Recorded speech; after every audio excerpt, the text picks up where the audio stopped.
नमस्कार, आप देख रहे हैं लाइव हिंदुस्तान। देश की सबसे बड़ी अदालत यानी सुप्रीम कोर्ट ने आज एक बेहद अहम और बड़ा फैसला सुनाया है। एक ऐसा फैसला जो आने वाले वक्त में बड़ी मिसाल, बड़ी नजीर साबित होगा और कई बड़े हाई प्रोफाइल केसेस में ये राहत बन सकता है।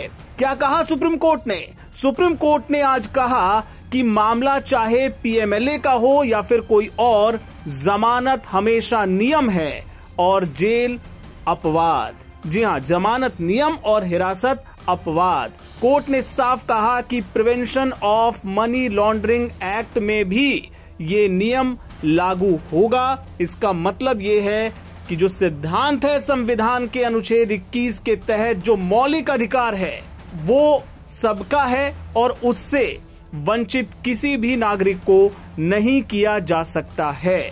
आपको बता दें कि ऐसे कई राजनीतिक मामले, राजनीति से प्रेरित मामले बताए जाते हैं जिसमें नेता गिरफ्तार हुए, अफसर गिरफ्तार हुए और पीएमएलए की जो धारा 45(1) है उसका हवाला देते हुए ना तो निचली अदालत से उन्हें जमानत मिलती थी और ना ही हाई कोर्ट से। लेकिन अब धीरे धीरे सुप्रीम कोर्ट ने इस पर सख्त रवैया अपनाना शुरू किया है, चाहे वो अरविंद केजरीवाल का केस हो, चाहे वो मनीष सिसोदिया का। और इसके पहले मंगलवार को हमने देखा किस तरह बीआरएस की नेता के कविता को भी कोर्ट ने जमानत पर रिहा करने का आदेश दिया था। और आज ये जो मामला है जिस पर कोर्ट ने ये अहम फैसला सुनाया है वो दरअसल झारखंड के मुख्यमंत्री हेमंत सोरेन के एक कथित सहयोगी प्रेम प्रकाश से जुड़ा हुआ मामला है, जिसमें अदालत ने हाई कोर्ट के फैसले को खारिज करते हुए उन्हें जमानत पर रिहा करने का आदेश दे दिया है।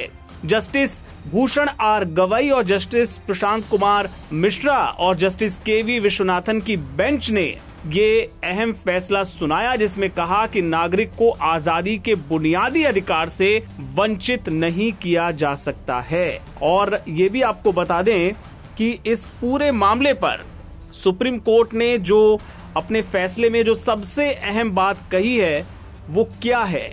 अदालत ने अपने फैसले को पढ़ते हुए कहा कि मनीष सिसोदिया मामले में दिए गए फैसले पर भरोसा करते हुए हमने कहा है कि पीएमएलए में भी जमानत एक नियम है और जेल अपवाद। धारा 45 में केवल जमानत के लिए पूरी की जाने वाली शर्तें बताई गई हैं। व्यक्ति की स्वतंत्रता हमेशा नियम है और कानून द्वारा स्थापित प्रक्रिया के तहत वंचना अपवाद है।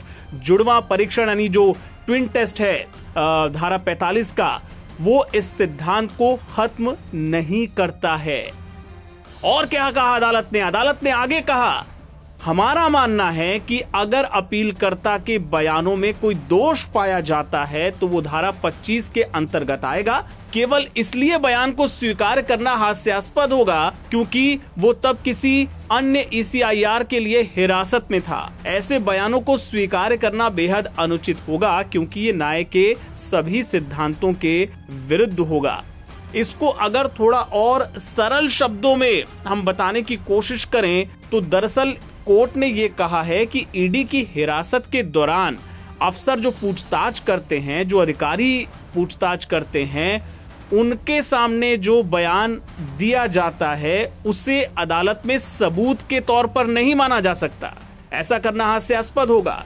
तो कोर्ट ये बहुत बड़ी बात कह रहा है और आप मानकर चलिए कि आने वाले वक्त में और खासतौर पे जो हाई प्रोफाइल केसेस हैं जिसमें पीएमएलए की धारा 45(1) का हवाला देकर जमानत नहीं मिल पाती थी आरोपी को, वो मिलना अब पहले के मुकाबले आसान हो जाएगा क्योंकि सुप्रीम कोर्ट का ये फैसला नजीर बनेगा। और हमने देखा है कि केजरीवाल, सिसोदिया, के कविता और अब प्रेम प्रकाश को जमानत जिस तरह से दी गई है ये एक बड़ी नजीर आने वाले वक्त में साबित होगा।